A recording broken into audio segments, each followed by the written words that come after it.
Hello everyone, Joseph Hadid here for Worldwide Sport Updates Your Podcast, your news, your local community, and let's recap what transpired this past week. First and foremost, let's start with for the next segment in the NFL, let's do something interesting. Let's point out every NFL team's most boneheaded decision of 2021. Arizona Cardinals taking linebacker Xavier Collins over top cornerback prospect. Atlanta Falcons not investing in a long-term plan at quarterback. Baltimore Ravens letting the OLB Matthew Judon leave in free agency. The offensive linebacker, of course. Buffalo Bills not starting right tackle Spencer Brown sooner. The Carolina Panthers, trading for and extending quarterback Sam Darnold. Chicago Bears drafting quarterback Justin Fields without a plan to help him succeed. Cincinnati Bengals, they're trading down in the second round, selecting Jackson Carman. Cleveland Browns, on the other hand, not getting something for OBJ before release. Dallas Cowboys not re-signing Chidobe Awuzie. Denver Broncos moving forward with Teddy Bridgewater as quarterback number 1. Detroit Lions, accepting Jared Goff as part of Matthew Stafford's trade. Green Bay Packers playing chicken with quarterback Aaron Rodgers all offseason. Houston Texans fielding one of the NFL's oldest rosters during a rebuilding process. Indianapolis Colts missing opportunity to trade running back Marlon Mack. Jacksonville Jaguars hiring head coach Urban Meyer. Kansas City Chiefs, not signing Elvin Ingram III in free agency. Las Vegas Raiders projecting Alex Leatherwood as a first-round right tackle. Los Angeles Chargers releasing cornerback Casey Hayward Jr. Los Angeles Rams signing wide receiver Deshaun Jackson. Miami Dolphins trading up for Jalen Waddle. Minnesota Vikings not trading up for quarterback Justin Fields. New England Patriots not extending cornerback J.C. Jackson. New Orleans Saints not handling Michael Thomas' situation better. New York Giants not trading tight end Evan Ingram. The New York Jets investing little in cornerbacks. The Philadelphia Eagles signing defensive end Ryan Kerrigan. Pittsburgh Steelers passing on Creed Humphrey for Kedrick Green. San Francisco 49ers drafting Trey Lance over Mac Jones. Seattle Seahawks not making a change defensively. Tampa Bay Buccaneers passing on edge Aziz Aldry for Joe Tyron Shonoki. Tennessee Titans sinking another first-round pick in a risky prospect.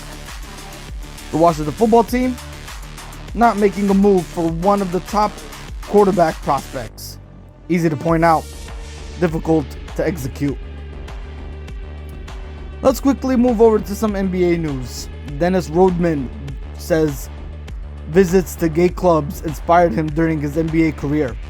Dennis Rodman says visits to gay and drag clubs helped inspire him during a career that ended with 5 NBA titles and a place in the Basketball Hall of Fame. After winning 2 NBA titles with the Detroit Pistons, Rodman says he hit a low and considered taking his own life in 1993 after the departure of the team's coach, Chuck Daly, who he saw as a father figure. A move to the San Antonio Spurs helped, and he says it was there that he was helped by meeting people living on their own terms. In San Antonio, I started going to gay clubs. He told JQ in an interview published online on Thursday. I started going to drag clubs. I started bringing drag queens to games. He added, when you talk to people in the gay community, someone who does drag something like that, they're so effing funny and happy. They are so happy and funny. They hold their head up high every day, man. They're not ashamed of it. They're not trying to prove anything. They're just out there living their lives. Warriors hold off streaking Suns for the number 1. Knicks, Lakers fall. Hornets make the big jump. Not all wins are created equal. If they were, the power rankings would be rendered useless. A quick look at the standings would quickly indicate the NBA's best teams. But as we know, that's not exactly how it works. The Golden State Warriors suffered their second loss of the season this week, which in theory could have bumped them from the top spot. But the beatdown they put on Brooklyn Nets at the Barclays Center just a couple days later was so impressive that it's impossible to say they're not the best team in the league at this point in time. Meanwhile, the Phoenix Suns went 4-0 this week, but the quality of opponents leaves them just a fingernail length behind the Warriors for now. Similarly, the Charlotte Hornets rocketed up the rankings this week, thanks to the quality of their 3 wins, including one against the league's best Warriors. Just as quality wins can help you, quality losses can hurt you. That's the case for the New York Knicks, who dropped 4 spots due in large part to a home loss to the Orlando Magic on Wednesday. So if you're looking through this week's rankings and you find some discrepancies, just remember to look who the wins and losses came against. Kia MVP ladder matchup. Warriors Stephen Curry drops 37 in a win against Kevin Durant and the Brooklyn Nets. Well, leave it to Stephen Curry to siphon away all suspense surrounding Friday's drop of our Kia race to the MVP ladder. By the end of the third quarter of Golden State's 117-99 victory beatdown of Brooklyn at the Barclays Center, you could decisively name Curry the victory over Kevin Durant in Tuesday's duel between the top 2 players of this Kia's race to the MVP ladder matchup. He's a master at what he does, Durant said. I've been saying that since he came into the league. Just a crafty player that can pretty much do anything off the ball.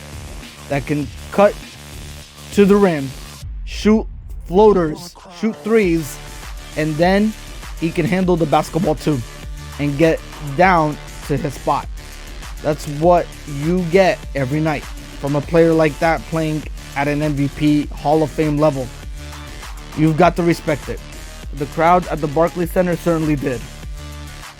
After Curry ripped the Nets for 37 points on a blistering 12 of 19 from the floor, including 9 of 14 from deep to go with 5 assists, 2 steals, and a block, Warriors coach Steph Curry called for a timeout with 5 minutes and 19 seconds remaining so that his 33-year-old point guard could check out of the game, while former MVP Durant and James Harden watched stoically from the bench. On the way out, Curry decided to bless the 17,732 in attendance with a partying gift. So he flung up one last shot from just beyond the Nets center court logo splash. Coming up next is NHL news. Kings home to be renamed Crypto.com Arena. The home of the Los Angeles Kings will be renamed Crypto.com Arena effective December 25th. It is a 20-year naming rights agreement for the arena. Crypto.com and AAG, which owns the Kings and the arena complex, announced the deal on Wednesday. Known as the creative capital of the world, the city of Los Angeles and the people who call it home have always been pioneers, pushing the boundaries and innovating as the undeniable global leaders of culture and entertainment. Crypto.com co-founder and CEO Chris Mereslik said, "We're very excited about partnering with AEG and investing long-term in this city. Starting with Crypto.com Arena in the heart of downtown and using our platform in new and creative ways so that cryptocurrency could power the future of world-class sports, entertainment, and technology for fans in LA and around the world. The arena has been called Staples Center since it opened October 17, 1999, with a Bruce Springsteen and the E Street Band concert as its first event. It is also home to the NBA's Los Angeles Clippers and Los Angeles Lakers and the Los Angeles Sparks of the WNBA. The Kings played their first game at Staples Center on October 20, 1999, a 2-2 tie game against the Boston Bruins. They have won each of their 2 Stanley Cup championships at the arena, defeating the New Jersey Devils 6-1 in Game 6 of the 2012 Cup Final, and celebrated a 3-2 double overtime win against the New York Rangers in Game 5 of the 2014 Cup Final. Prior to the 1999-2000 season, the Kings played home games at the Forum in Inglewood, California. Because of Forum construction delays, they played their first NHL home game at Long Beach Arena in Long Beach, California, on October 14, 1967, a 4-2 loss to the Philadelphia Flyers. The first game at the Forum was a 2-0 loss to the Flyers on December 30, 1967. NHL pauses Ottawa Senators season due to COVID-19 outbreak. The Ottawa Senators season has been halted for at least a week due to COVID-19 outbreak within the team. The National Hockey League postponed the Senators' next 3 games due to evidence of continued spread of the novel coronavirus. The league said Monday ahead of their 4-0 loss to the Calgary Flames on Sunday. The team's leading scorer Drake Betherson was pulled from the lineup and placed on the NHL's COVID-19 protocol list. The team went into the game with 10 players unavailable due to the protocol. The league says the team's facilities have been closed and will remain so until further notice. Games against the New Jersey Devils, Nashville Predators, and the New York Rangers will be rescheduled. The league did not disclose a timeline for when the Senators could restart their season. The team is due to play next Monday at Colorado. This is the first stoppage of play for an NHL team this season. And that's all for this week. I will see you on Sunday's podcast, 8 a.m. until 12 o'clock p.m. Till then, hit the like button and subscribe to our weekly informer for all the sports updates.